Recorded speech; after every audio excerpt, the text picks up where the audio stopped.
Good morning, ladies and gentlemen. Nick Menken back here with Splash Sports. Today is August 11th, 2024. Little recap on yesterday's performance. We ended up having a losing day, but hey, we've been absolutely killing it, having winning days. This whole weekend, we ran into a little hiccup yesterday, looking to get back on track and to make this a winning weekend here today on Sunday.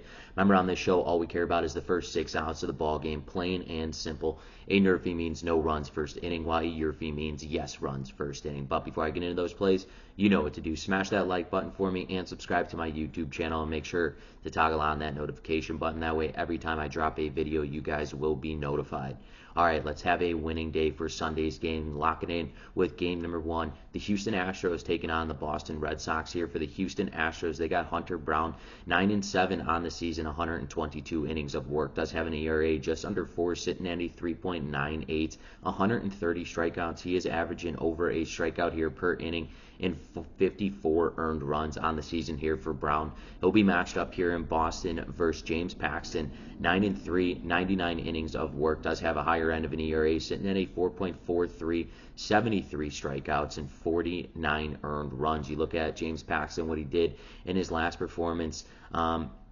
He got the win against the Royals there, where he went 6 innings of work, 5 hits, and 2 earned runs. He is pitching back here at home, where this Houston Astros lineup has success, especially early on in this series. Hunter Brown hasn't picked up a win or a loss in his last 2 starts, the last being against the Texas Rangers, where he went 6 innings of work, 3 hits, and 1 earned run. Houston Astros in this series, they played 2 games so far. They have won both games and also have scored in each of the first inning in the top of the first. They are playing here at Fenway. If not, this Boston Red Sox team needs to come out of the gate swinging against Hunter Brown, but I'm leaning on what's not broken here when this Houston Astros team getting to the Boston Red Sox early, right out of the gates in the top of the first. That's why in game number 1 between the Houston Astros and the Boston Red Sox, we are smacking the YRFI. Yes runs first inning. Throwing to game number 2, where the New York Mets take on the Seattle Mariners here. For the New York Mets, they'll have Luis Severino on the mound. He's 7-5, 128 innings of work. Does have an ERA just over 4, sitting at a 4.06, 101 strikeouts, and 58 earned runs for Severino. He'll be matched up here in Seattle versus Luis Castillo. He's 9-11, 142 innings of work. Does have an ERA at a 3.48, 139 strikeouts, just under a strikeout here per inning, in 55 earned runs for Castillo. Castillo picked up his 11th loss of the season in his last performance against the Detroit Tigers there, going 6 innings of work, 8 hits, and 3 earned runs. Same with Severino, also picking up a loss, but it is his 5th loss of the season against the Colorado Rockies, where he went 5 innings of work, 8 hits, and 4 earned runs. The Mariners ended up scoring 3 runs in yesterday's ball game in the first inning, and ended up winning that game 4-0. Clearly, both of these offenses aren't producing runs. The Seattle Mariners, I would say, got lucky in that bottom of the first inning yesterday. I don't think that will be the case, as Severino is on the mound here. And then you got Luis Castillo, who needs to have a bounce-back game. He's pitching back here at home. That's why in game number 2 between the New York Mets and the Seattle Mariners, we are smacking the NRFI.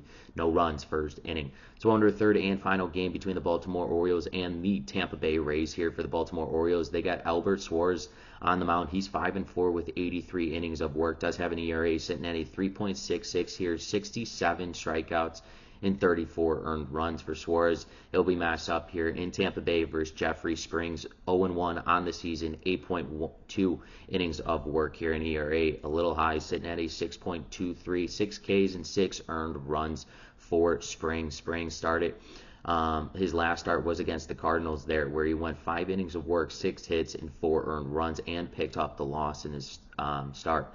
Suarez, on the other hand, hasn't picked up a win or a loss in his last 4 starts. The last starts being against the Toronto Blue Jays, where he went 5 innings of work, 2 hits, and no earned runs. Yesterday, you've seen this Baltimore Orioles team explode on the Tampa Bay Rays, scoring 3 runs in that top of the first. And how about Jackson Holliday, this young kid, 20 years old? He's finally built the confidence at the plate, knocking his 5th home run of the season in yesterday's matchup. This Baltimore Orioles lineup has been explosive. I think they get all over Jeffrey Springs, who is lacking in pitching experience this season. That's why in game number 3 between the Baltimore Orioles and the Tampa Bay Rays, we are also smacking the YRFI, yes runs, first inning. Let's take a recap of the games I've selected for you today. On Sunday, game number 1, we got the Houston Astros taking on the Boston Red Sox. We are smacking the YRFI, yes runs, first inning.